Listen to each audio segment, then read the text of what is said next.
saudari yang saya kasih dalam nama Tuhan kita Yesus Kristus.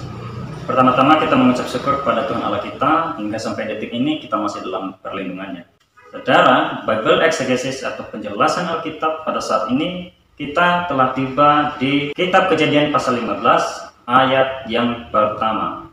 Saudara, di Kitab Kejadian pasal 15 ini membahas bagaimana Allah menjanjikan anak atau keturunan kepada Abram di saat Abram khawatir karena dia belum punya anak. Mari kita bacakan sama-sama di dalam ayat 1. Demikian bunyi firman Tuhan. Kemudian datanglah firman Tuhan kepada Abram dalam suatu penglihatan. Janganlah takut, Abram, akulah perisaimu, upahmu akan sangat besar. Saudara, di sini ada kata penglihatan, ya. Berarti visi atau vision.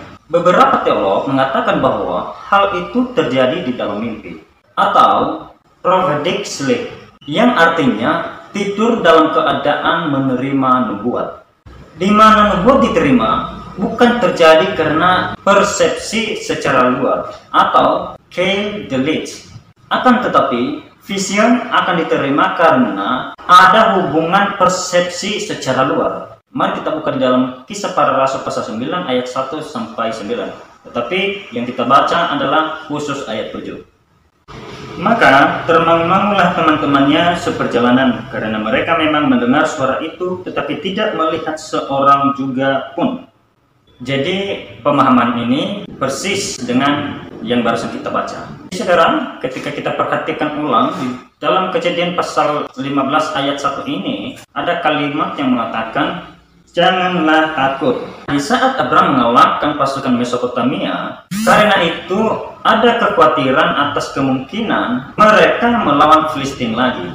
Sebagian para teolog mengatakan bahwa Abram khawatir karena ia tidak mempunyai anak, padahal mereka itu masih mau melawan bangsa Filistin. Ini hanya kemungkinan, ya. Lah ini berperang lagi sementara saya belum punya anak. Disitulah Allah mengatakan kepada Abram, janganlah takut atau delete.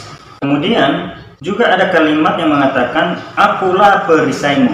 Kalau dalam bahasa Ibrani aslinya kata aku ditekankan. Seperti itulah Allah menjelaskan dengan tegas bahwa hanya dirinya lah yang menjadi pelindung bagi Abram. Manusia bisa saja takut karena hidupnya tidak mengutamakan Allah. Kita harus puas dengan Allah saja, saudara. Jadi perisai di sini yang mencegah segala ketakutan dan kekhawatiran adalah Allah sendiri yang hanya menyertai orang yang mengutamakan Allah. Kemudian upahmu akan sangat besar. Terjemahan lama menulis, akulah perisaimu dan pahalamu yang amat besar. Kalimat ini adalah penjelasan tambahan dari kalimat perisai atau yang mencegah kekhawatiran. Allah menjadi perisai yang mencegah ketakutan dan kekhawatiran kita karena ia sendiri akan menjadi upah yang amat besar atau reward, yang artinya mengganti dan menebus, di mana tidak ada upah yang lebih baik.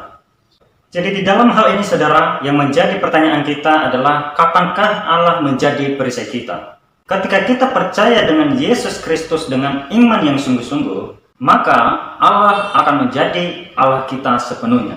Allah tidak akan pernah meninggalkan orang-orang yang bersandar kepadanya dengan sungguh-sungguh. Selama 3 bulan ketika perang Cina pertama, tentara Cina menghancurkan banyak tank-tank Jepang. Pada waktu itu, tentara Cina membuat strategi perang supaya banyak anggota pasukan menyembunyikan diri, dan ketika pasukan tank Jepang tiba, seorang di antara anggota pasukan yang bersembunyi menembakkan senjata apinya. Pada saat sopir pasukan tank mendengar bunyi tembakan dan mengeluarkan kepalanya dari kendaraan untuk melihat di mana musuh berada. Pada saat itulah pasukan Cina yang sedang bersembunyi dalam jumlah banyak menembak sopir itu hingga mati. Seperti itulah ketika sebentar saja orang percaya keluar dari Kristus yang diibaratkan tank, maka kita akan terkena panah iblis.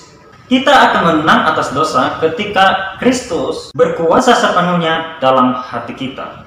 Ketika kita tidak dikuasai Kristus secara keseluruhan, tetapi hanya mau menerima berkat dengan sedikit, maka kita tidak akan pernah menang atas dosa. Mari kita buka di dalam kitab 1 Yohanes pasal 5 ayat 12.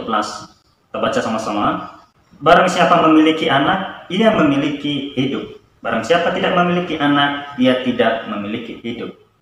Allah bukanlah yang membagi-bagikan hidup secara sedikit kepada kita. Namun, Allah menghendaki akan menjadi perisai kita sepenuhnya.